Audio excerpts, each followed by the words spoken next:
Bonjour et bienvenue dans le Podcapsuleur, le podcast qui aime la bière et les brasseurs. Avec la fermeture administrative des bars et restaurants, les brasseurs se retrouvent avec leur stock de fûts sur les bras. Nombreux sont ceux qui se méfient de la grande distribution et de ses méthodes d'achat très agressives. Beaucoup sont pris de vertige, rien qu'en imaginant leur bière artisanale côtoyer de trop près les packs de bières industrielles, et d'autres encore ont choisi de ne pas mettre tous leurs œufs dans le même panier ou carrément de faire de la GMS un partenaire privilégié.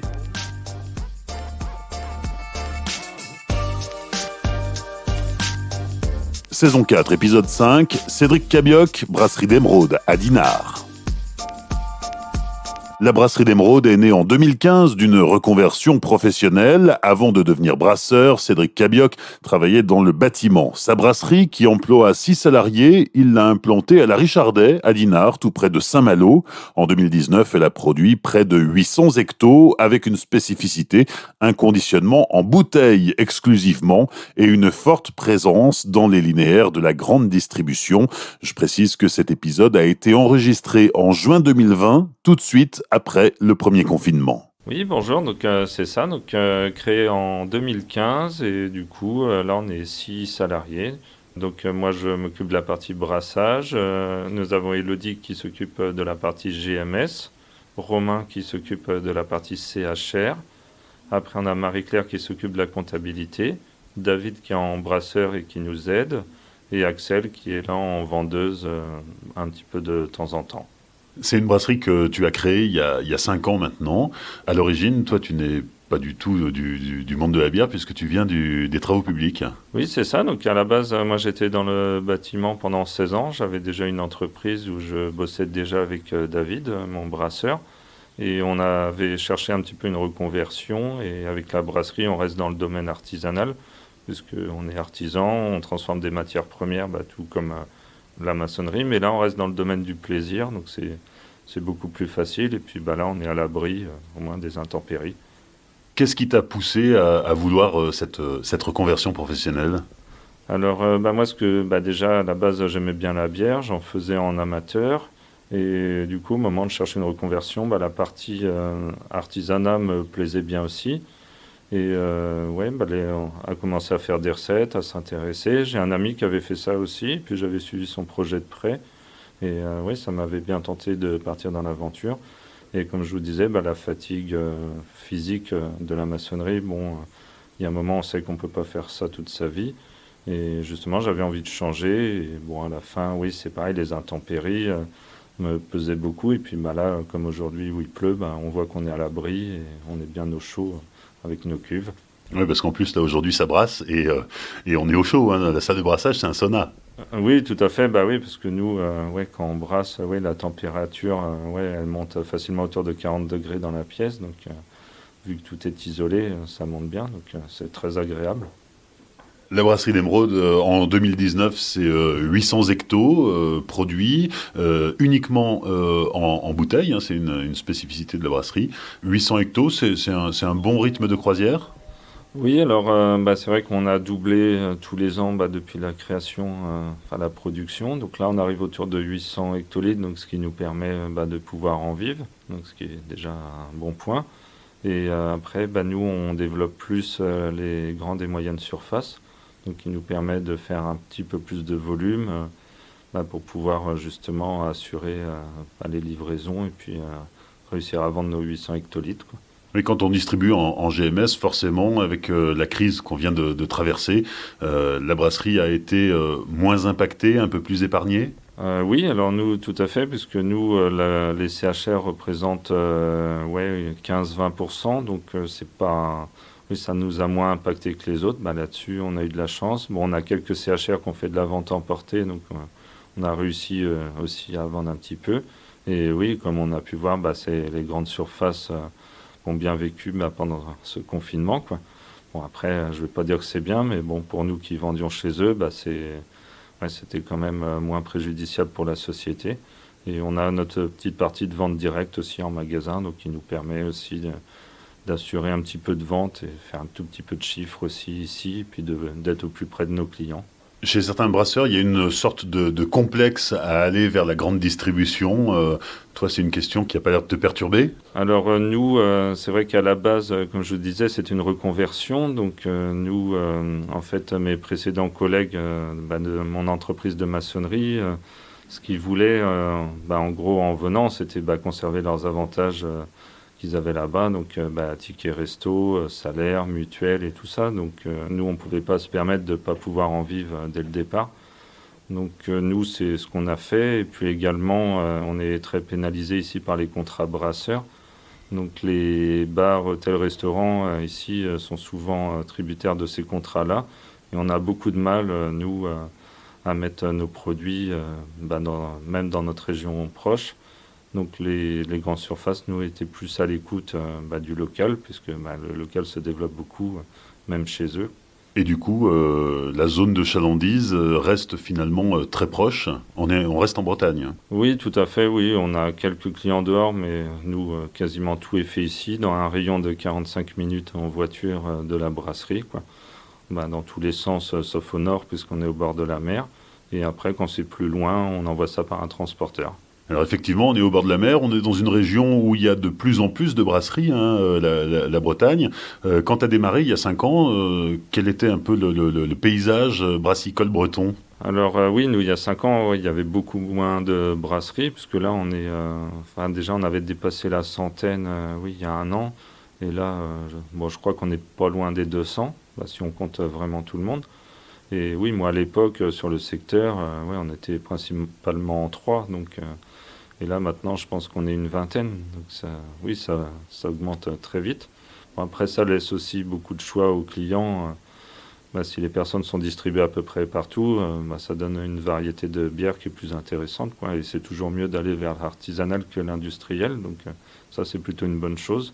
C'est inquiétant? Alors oui, après, ce qui est compliqué, ce qu'on se demande toujours, au vu des investissements que doit faire une entreprise, c'est de connaître le marché dans quelques années, quoi.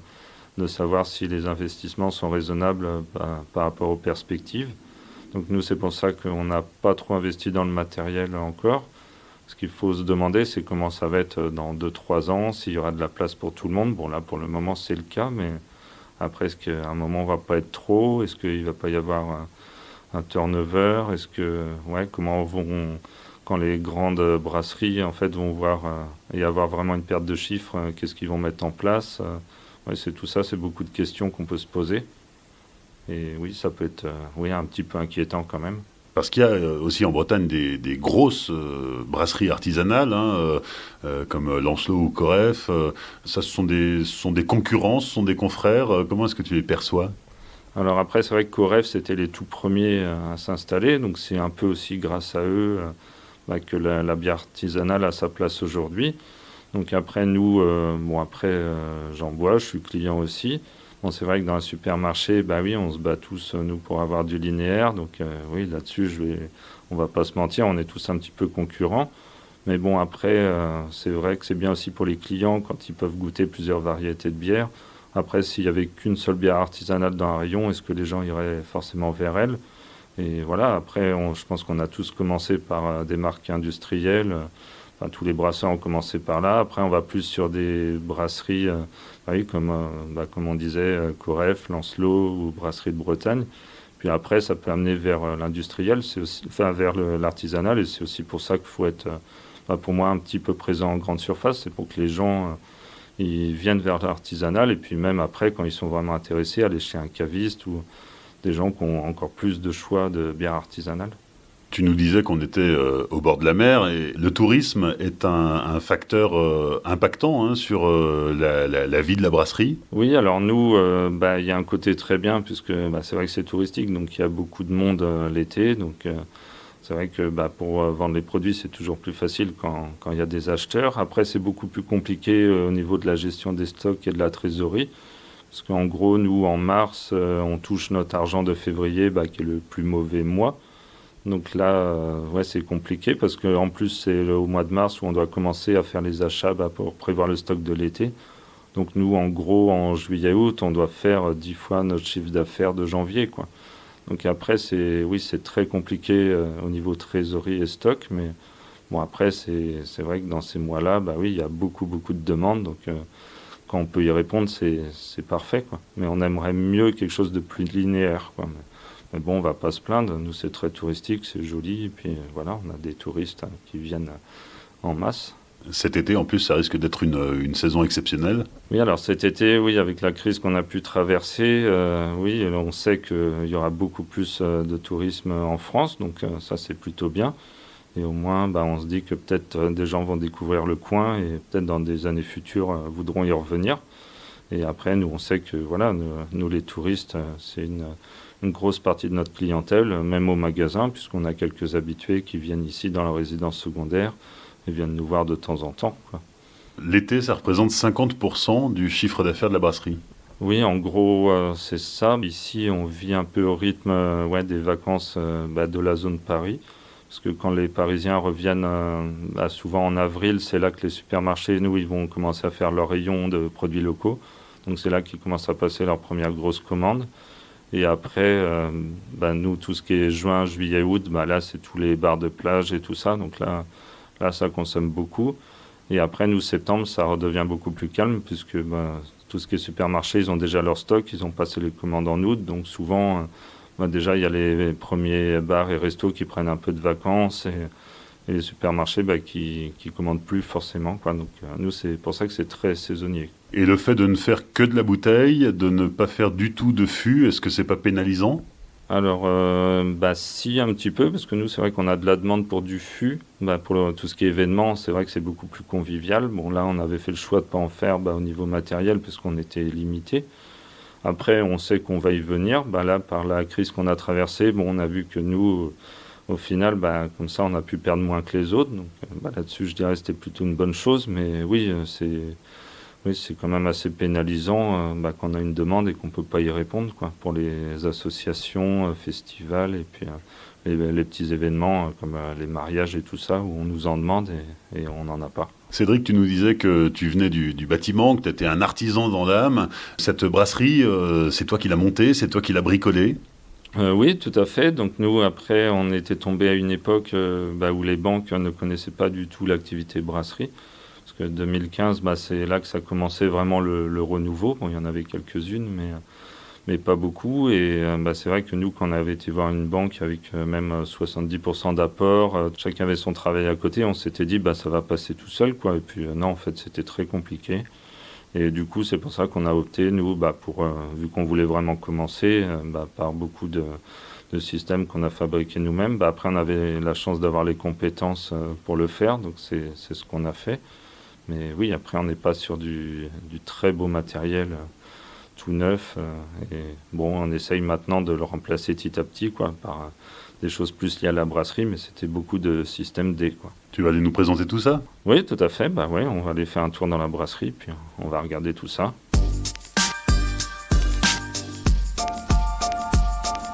Oui, alors là, donc on a David et Elodie là, qui sont en train de faire une étape qui est très importante, donc c'est la filtration. Donc c'est le moment en fait où on va séparer la mèche bah, de l'eau qu'on a mis ou qui va se transformer en mou. Donc là, il y a en fait une cuve d'empâtage où il y a un fond filtrant, donc tout en bas. Et ce qu'on fait, c'est qu'en gros, on transfère le mou dans la cuve d'ébullition, on va ajouter les houblons. Et pour ce, on va rincer aussi les drèches pour extraire les derniers sucres. Donc ça, c'est une étape qui est assez importante puisque c'est là qu'on va jouer beaucoup sur la densité de la bière et au final sur le taux d'alcool. Donc c'est une étape qui est assez importante. Quand on visite une brasserie, habituellement, il y a beaucoup de choses qui se passent à la verticale. Les tanks de fermentation, généralement, sont très en hauteur. Ici, c'est pas du tout le cas. Tout est à hauteur d'homme. Oui, tout à fait. Alors, ouais, comme je vous disais tout à l'heure, c'était pas un choix, mais là, ce qu'on a fait, nous, c'est beaucoup de récup. Donc, on est sur du tank à lait, donc aussi bien en cuve d'ébullition que cuve d'empâtage.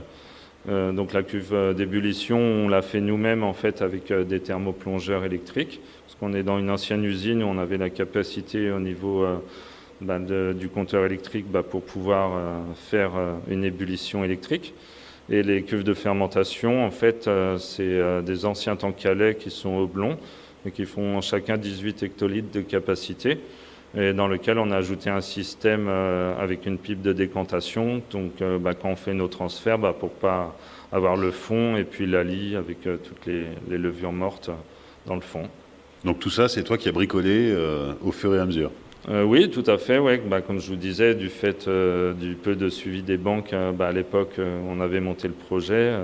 On avait fait le choix de faire un système donc de chauffe électrique. On avait fait le tableau électrique nous-mêmes, adapter les thermoplongeurs sur la cuve nous-mêmes, et puis après modifier un petit peu les cuves, parce que après on avait des compétences en soudure et en électricité et tout ça. Donc c'était notre seule chance là-dedans. Mais c'est vrai qu'au niveau des emprunts, comme je vous disais, les banques avant connaissaient pas l'activité, donc ils prêtaient pas. Et puis maintenant, en gros, ils prêtent pas non plus parce que tout le monde fait ça. Donc la fenêtre de tir, elle a été très très courte, quoi. Donc pour ceux qui l'ont pas loupé, ça a été. Mais nous, ça a été le cas. Donc voilà. Donc là, c'est très compliqué. Parle-nous des fermenteurs. Donc comme je vous disais, on a 2 fermenteurs, donc de 18 hectolitres chacun. Donc il y en a un qui permet de faire du froid. Donc pour celui-là, on va l'utiliser pour les bières qui sont plutôt dans les couleurs blondes, et ça nous permet en fait de faire un crash cold, ce qui nous évite de mettre des produits dedans, comme l'Irish Moss ou de la colle à poisson ou des choses comme ça. Donc on va faire un petit crash cold, et comme ça en fait toutes les particules elles retombent dans le fond, et ça nous permet d'avoir un produit qui ne sera pas filtré mais qui soit quand même plutôt clair, parce que les gens ont été mal habitués pendant longtemps à avoir des bières industrielles qui étaient très filtrées. Et au final, même si on reste en artisanal, quand les bières elles sont un peu trop opaques et mal filtrées, il y a certaines personnes qui ont un petit peu peur de ça. Donc nous, sur les bières plutôt claires, on essaie d'utiliser ça. Et dans ces fermenteurs-là, donc on a ajouté, comme je disais, une petite pipe de décantation qui permet aussi de limiter le dépôt qu'on va avoir dans la bouteille au final. Donc si on s'arrête un peu sur le process, ça donne quoi ? Donc alors le process, nous, ce qu'on fait, c'est qu'on broie la céréale. Donc là, on a à peu près 20 minutes pour broyer 200 kg. On va le mettre dans une cuve d'empâtage où on fait nos différents paliers de température. Donc là, il va rester 1h30 où on va remuer et une demi-heure de repos. Après, on va mettre ça dans une cuve d'ébullition. Donc la montée en chauffe, nous, on est sur une cuve de 15 hectolitres, cuve d'ébullition. Donc ça va mettre à peu près 45 minutes. Donc de là, on va faire une ébullition, nous, qui va durer 1h30. Alors après, nous, comme on n'a pas de whirlpool pour clarifier le mou, ce qu'on va faire, c'est un repos, nous, qui va durer 1 heure. Et au bout de ce repos, on passe ça dans un échangeur thermique. Donc pour refroidir les 15 hectolitres, on va mettre à peu près 12 minutes. Donc là, ça va nous passer d'un mou qui va être autour de 100 degrés à un mou qui va être à 20 degrés. Et de là, ça va aller en fait dans les cuves après de fermentation. Donc voilà le procédé. Dans ces cuves de fermentation, ils vont rester à peu près 15 jours, 3 semaines, suivant les bières. Donc de là, on peut en gros après les mettre en bouteille. Donc ça va nous prendre à peu près une journée. Donc nous, avec nos cuves, ça représente environ un embouteillage 3000 petites bouteilles et 600 grandes bouteilles. Et une fois qu'on a fait ça, elles vont aller en chambre chaude pendant 15 jours pour refaire une refermentation en bouteille, retrouver leurs bulles. Et là, on passe à l'étiquetage. Et donc l'étiquetage, après, on peut vendre. Mais c'est toujours un peu en flux tendu, c'est-à-dire qu'elles sortent de la chambre chaude, elles rejoignent les rayons des supermarchés au bout de combien de temps ? Alors oui, pour certaines fois, surtout l'été, on va être beaucoup plus en flux tendu.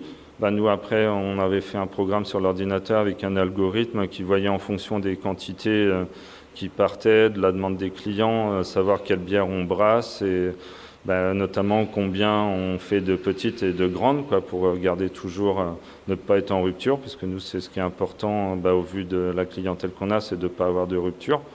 Donc, mais oui, nous, ça reste quand même, on stocke jamais vraiment beaucoup, quoi. On a toujours peut-être une palette de chaque d'avance, mais des fois, il est temps d'avoir de la bière qui arrive, quoi. J'ai vu un truc tout à l'heure en visitant que j'avais encore vu dans aucune brasserie, c'est les petites bouteilles alu. Oui, tout à fait. Alors ça, c'est une demande qu'on a eue l'année dernière de bars de nuit, parce qu'eux, ils ne peuvent pas utiliser en fait de verre, au vu de la sécurité. Donc on a vu cette demande-là. Et après, on s'était intéressé au point de vue écologie, puisque après... il y a toujours du pour et du contre dans tout, mais malgré tout, l'alu est quand même beaucoup plus facilement recyclable que le verre. et c'est recyclable notamment à 100% à l'infini, sans altération des qualités mécaniques. Et ça, c'est un gros plus, notamment aussi pour la conservation, puisque le houblon, comme on le sait, en fait, craint la lumière et les UV, donc là, ça reste opaque. Et du coup, ça donne aussi un petit packaging qui est un petit peu plus petit en hauteur sur la bouteille, donc plus facilement pour le ranger au frigo, c'est quand même beaucoup plus facile. Et bon, après, ça peut donner aussi un petit look original. Et comme là, il n'y en a pas trop pour le moment, bon, ça interpelle un petit peu et les clients aiment bien. Et la principale aussi qualité, notamment au niveau du poids, parce qu'on enlève 40% du poids sur un carton de 24. Donc après, tout ce qui est mal de dos, transport et tout ça, c'est quand même beaucoup plus avantageux. On n'a pas parlé de l'embouteillage qui se fait entièrement à la main. Oui, alors nous, le gros point noir en fait de notre matériel, c'est l'embouteilleuse, puisque bon, même si on a réussi à automatiser l'étiquetage avec marquage de l'eau et tout ça, il nous reste cette partie-là qui est quand même la moins agréable et la plus rébarbative, c'est l'embouteillage. Donc nous, on a une machine Seebeck en fait où ça vient avec une pompe dans un réservoir et après c'est en gravitaire pour remplir les bouteilles à la bonne hauteur, quoi. Mais bon, ça nous met une journée où on est 3 ou 4 à embouteiller. Pour passer le temps de faire la sanitation, désinfection et tout ça, c'est une bonne journée de 10 heures, quoi. Donc c'est quand même du temps que voilà, on pourrait passer à faire autre chose. Et c'est pas la tâche la plus agréable non plus, mais bon, après, tout vient à point qui sait attendre. On s'achètera une belle ligne d'embouteillage. C'est dans les projets? Oui, tout à fait, oui, c'est dans les projets. Ce qui manque, c'est plus l'argent, en fait, mais bon, on va y arriver. Nous, c'est vrai qu'on ne fait pas beaucoup d'emprunts. Enfin, nous, on finance tout en fonds propres à chaque fois. Donc là, je pense que ce ne sera pas avant 1 an, je pense. On termine notre visite par la zone de stockage où on trouve aussi bien les bouteilles pleines, vides, les matières premières. Enfin, c'est le hangar, quoi. Justement, en parlant des matières premières, qu'est-ce que tu utilises pour tes différentes recettes? Alors, nous, on utilise du malt, en fait. Donc, malt d'orge, malt de blé, malt de seigle et un petit peu de malt d'épeautre. Donc c'est pour les différentes recettes. Donc nous après on stocke pas beaucoup le malt, on les prend au coup par coup. Parce que comme je disais, on a un algorithme en fait qui nous dit quel bien on doit brasser. Et on passe une commande à chaque fois pour en basse saison pour faire 2 bières et en pleine saison 4 voire 6 quoi. Donc là on commande, nous c'est du malt qui vient de France.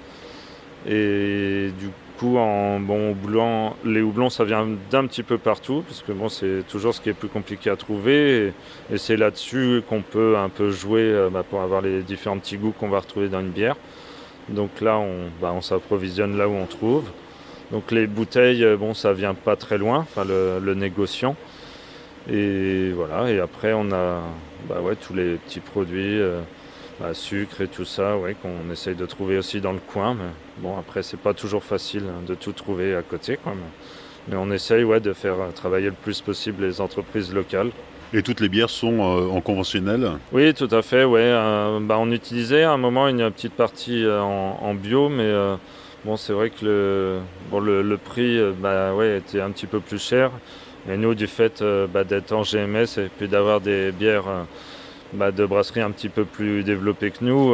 Si on voulait rester dans un prix quand même assez attractif, on n'a pas fait de bio, quoi. Et puis notamment certains houblons qu'on utilise, qui sont déjà très difficiles à trouver en conventionnel. Donc en bio, là, ce serait même pas la peine, je pense. Donc voilà. On va goûter? Ah bah oui, tout à fait.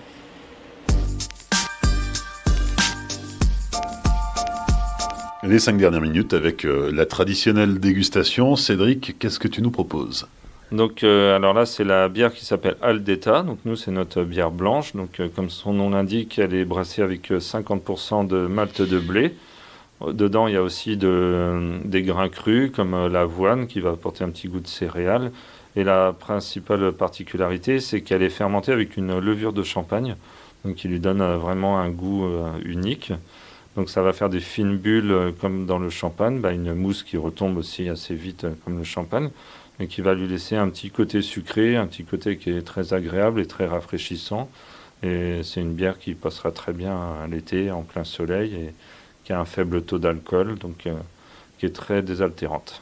Alors effectivement, si on regarde ce qu'on a dans le verre, on est sur une bière avec un jaune très pâle. On voit bien les fines bulles remonter. Oui, tout à fait. Ouais, c'est vraiment. Oui, au début, on s'était dit tiens, c'est très curieux et on a vu que le public en fait adorait cette bière et oui, les gens qui recherchaient une bière pas trop amère. Donc nous, on avait basé l'amertume, donc elle est à 8 IBU, donc c'est vraiment pas du tout amer, quoi. Donc bon, souvent, nous, on voyait que c'est ceux qui aiment bien la bière blanche. En gros, ce qu'ils aiment pas, c'est l'amertume, quoi. Donc là, on avait fait cette bière-là justement pour les gens qui aimaient pas l'amertume et même des gens qui aiment pas la bière, celles-ci peuvent en boire, quoi. Donc c'est assez varié par rapport aux autres bières, mais non, mais elle est très sympa. Donc après, il y a la petite acidité qui est caractéristique des bières blanches. Après, on retrouve pas mal le côté maltais quand même, donc apporté aussi par les grains crus. Et puis les petites bulles qui sont vraiment toutes légères, quoi, qui agressent pas. Donc après, ça reste assez sucré, donc il faut quand même aimer les bières qui sont pas trop sèches, quoi. Mais oui, nous, c'est la seule qu'on a un petit peu comme ça, donc elle plaît bien. Enfin, c'est une de celles qu'on vend le plus, celle-là. Deuxième dégustation. Alors celle-ci, donc c'est notre bière triple, la dernière bière qu'on vient de sortir, donc qui s'appelle la Semper Fidelis. Donc c'est une bière qui va être dorée en couleur, pareil que la dernière qu'on vient de boire, donc avec une amertume très faible, mais qui est beaucoup plus alcoolisée puisque elle est à 10 degrés. Donc c'est une bière un peu comme brassaient les moines à l'époque quand ils faisaient des tripes, c'est très peu rincé. Donc au niveau de la filtration, on va quasiment laisser que le premier mou. Donc ça lui fait une densité qui est assez forte. Et du coup, une bière qui va être pour le coup assez sucrée. Donc elle a 3 houblons dedans, donc l'Ariana, le Calista. Et en houblon qu'on a mis en aromatique, en fait, on a mis du Cascade. Donc il va donner une petite amertume à la fin, mais très légère, qui va casser un peu le côté sucré, mais qui reste quand même assez présent. Donc on va goûter ça. Oui, on sent bien la sucrosité qu'on est sur une bière triple et sur une bière bien chargée. Oui, c'est vrai que ouais, on sent bien le côté sucré, donc ça, faut aimer ce côté-là. Bon, après, oui, on voit bien qu'elle est pas trop amère, mais qu'on sent bien le côté céréal. Donc il y a aussi du blé dedans, bon, qui donne. Enfin, nous, on aime bien ce qu'apporte le blé à la bière, et qui apporte aussi une mousse. Et bon, les bulles, c'est pareil, nous, c'est de la refermentation à bouteille, donc les bulles restent assez fines. Et ouais, elles restent relativement accessibles, je pense, en goût. Donc même si on est habitué même que à de l'industriel, bon, celle-ci nous passe très bien. On a très peu de mauvais retours dessus. Donc elle est assez rafraîchissante. Bah, celle-là, faut pas trop en abuser, parce que 10 degrés, du fait ouais, qu'il passe assez bien, ouais, faut faire attention. Mais non, non, bah, nous, pour le moment, celle-là, c'est un assez bon succès. Et alors pourquoi Semper Fidelis? Alors, Semper Fidelis, c'est la devise de Saint-Malo. Donc, c'est la devise réciproque de la ville envers ses habitants. Donc, Semper Fidelis, c'est du latin, toujours fidèle. Donc, nous, on avait choisi de l'appeler comme ça, en hommage à Saint-Malo, donc qui est juste à côté de chez nous. Et oui, c'est une devise ici qui est très connue. Donc, voilà, et puis on a choisi une étiquette par rapport aux autres qui est plus, un peu plus locale, un peu moins stéréotypée que les autres. Donc c'est avec une ancienne affiche, en fait, comme ça se faisait beaucoup, une affiche de la Côte d'Émeraude. Donc voilà, et celle-ci, ouais, avec un papier un peu plus spécial aussi. Ça l'a plu beaucoup. Cédric, troisième et dernière dégustation avec la bière brune de la brasserie d'Émeraude. Donc c'est la Gueuza. Donc Gueuza, ça vient en fait de l'ancien nom de la Richardet où on est ici, quoi. Ça n'a rien à voir avec les gueuses. Et donc on est sur une bière qui va être plutôt brune. En gros, ce qu'on a fait, c'est qu'on a mis un houblon qui va être plutôt amérisant. On l'a mis en aromatique, donc ça va casser un peu le côté des fois un peu lourd des bières brunes. Et c'est une bière qui est quand même à 9 degrés, donc qui se déguste, pas trop une bière de soif, mais très sympathique au niveau des arômes, à pas boire trop fraîche, mais qui va avoir un côté fruits mûrs, fruits macérés dans l'alcool et un petit côté vraiment très sympathique. On goûte? Donc là, oui, comme on peut voir, on est sur une bière qui est beaucoup plus complexe au niveau des arômes. On sent beaucoup de choses. Bah oui, même après, on voit des petits nouveaux goûts qui arrivent à ressortir. Et bon, après, elle reste quand même aussi assez sucrée. Après, oui, ce qu'il faut, ouais, c'est comme je disais, pas la boire trop fraîche parce que les arômes après ils disparaissent un petit peu avec le côté frais. Mais à température ambiante, ouais, elle va rester quand même assez sympa. Il y a une bonne persistance en bouche. Oui, c'est du fait du sucre, donc c'est pour ça que nous, elle reste assez sucrée, assez forte en alcool, parce que le degré d'alcool, comme on dit, est souvent vecteur de goût. Donc c'est pour ça que nous, les bières, elles restent assez alcoolisées dans l'ensemble de notre gamme. C'est plus on va avoir d'alcool, plus les goûts ils vont ressortir et persister. Et nous, c'est ça qu'on aime bien dans une bière, c'est que le goût il reste un petit peu après. À déguster. Ouais, déguster, donc là, c'est parti. Elle a ses fans, hein, cette bière. Oui, celle-ci, nous, c'est celle qui va avoir le plus ses fans. On a beaucoup de clients qui viennent ici juste pour celle-là, quoi. Donc, après, ça, on apprécie. Et là, on en a toutes les semaines. Ils viennent chercher leur petit carton de Geuza.